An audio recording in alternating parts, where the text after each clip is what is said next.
ఈరోజు దేవుని వాగ్దానము, నా యొద్దకు రండి, నేను మీకు విశ్రాంతి కలగచేతును.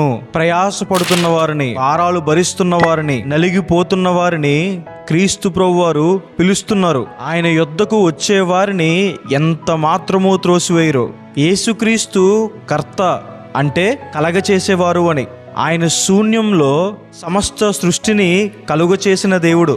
భయము, ఆందోళన ఉన్న హృదయాల్లో నెమ్మది, సమాధానము కలగచేస్తారు. క్రీస్తు ప్రభువారు ఈ లోకంలో పుట్టినప్పుడు దేవుని దూతలు చెప్పిన మాట, ఆయనకిష్టులైన మనుషులకి భూమి మీద సమాధానం కలుగుతుంది అని. 12 సంవత్సరాల నుంచి అనారోగ్యంతో బాధపడుతున్న స్త్రీని క్రీస్తు ప్రభువారు స్వస్థపరిచిన తర్వాత ఆమెతో ప్రభు చెప్పిన మాట, నీకు సమాధానం కలుగునుగాక అని. క్రీస్తు ప్రభువారు పునరుద్ధానుడై తిరిగి లేచిన తర్వాత భయంతో ఉన్న శిష్యుల దగ్గరికి వెళ్ళి చెప్పిన మాట, మీకు సమాధానం కలుగును గాక అని. ఈ విషయాలు ఏం తెలియపరుస్తున్నాయంటే, మనం ఎలాంటి పరిస్థితుల్లో ఉన్నా క్రీస్తు ప్రభువారు మనకి సమాధానం కలగచేస్తారు.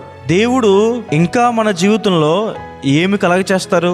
ఆయన మీ నోటి నిండా నవ్వు కలగచేస్తారు. మీ దుఃఖాన్ని, నిట్టూర్పుని తీసివేసి మీ కార్యాన్ని సఫలపరిచి మీకు సంతోషాన్ని, ఆనందాన్ని కలుగు చేస్తారు. దేవుడు మనకు సహాయం కలగచేస్తారు. మనుషుల సహాయం వ్యర్థము, దేవుని సహాయం వలన మనం గొప్ప వాటిని సాధిస్తాం. దేవుడు మనకు సామర్థ్యం కలగచేస్తారు. భాగ్యము సంపాదించుకోవడానికి, అభివృద్ధి చెందడానికి కావలసిన సామర్థ్యాన్ని క్రీస్తు ప్రభువారు కలగచేస్తారు. దేవుడు మనకి ఆరోగ్యాన్ని, బలాన్ని కలగచేస్తారు.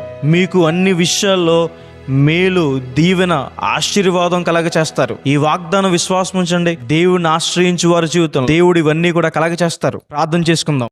సర్వశక్తి మంత్ర, జీవంగల దేవ, ప్రభువా మీకు వందనాలు. ఇంతవరకు మీరు రెక్కల నీడలో మమ్మల్ని కాపాడి ఉదయాన్నే మీ సన్నిధిలో ఉండే భాగ్యాన్ని మాకు దయచేసినందుకు ప్రభువా, యేసయ్యా మీకు వందనాలు. నా యొద్దకు రండి, నేను మీకు విశ్రాంతి కలగజేస్తాను అని వాగ్దానం చేసిన దేవా, ప్రియులు ఎంతమంది అయితే ఈ ప్రార్థనలు ఏకీవిస్తున్నారో ప్రభువా, వారిని జ్ఞాపకం చేసుకోండి అయ్యా. కుటుంబ భారాల వల్ల అలసిపోయిన వారిని, ఆర్థిక సమస్యల వల్ల నలిగిపోతున్న వారిని, అనారోగ్యంతో బాధపడుతున్న వారిని జ్ఞాపకం చేసుకోండి అయ్యా. వారికి విశ్రాంతి, సమాధానం, నెమ్మది కలగచేయండి అయ్యా. పాప భారం వల్ల నలిగిపోతున్న వారికి రక్షణ దయచేయండి అయ్యా. ఉద్యోగము, వ్యాపారము, వివాహము, గర్భఫలము, ఇల్లు, ఆరోగ్యము, ఈ విషయాల్లో ప్రభువా వారి కార్యాలు సఫలం చేసి వారికి సంతోషాన్ని కలగచేయండి అయ్యా. ప్రార్థనలు ఏకీవిస్తున్న వారు గొప్ప వాటిని సాధించడానికి ప్రభువా వారికి మీ సహాయము, సామర్థ్యము కలగచేయండి అయ్యా. మీరు వారికి అన్ని విషయంలో మేలు, ఈవెన, ఆశీర్వాదము కలగచేయండి అయ్యా. మీ హస్తం వారికి తోడుగా ఉంచి వారిని బలపరచండి అయ్యా, నడిపించండి అయ్యా. మేము అడిగినవన్నీ పొందుకున్నాం నమ్ముచు యేసు నామమున వేడుకుంటున్నాం తండ్రి, ఆమేన్. ఈ ప్రార్థన మీ హృదయాన్ని తాకితే ఆమేన్ అని కామెంట్ చేయండి. ఈ ఆశీర్వాదాలు దేవుడు ఎవరికి కలగచేయాలనుకుంటున్నారో వారికి షేర్ చేయండి.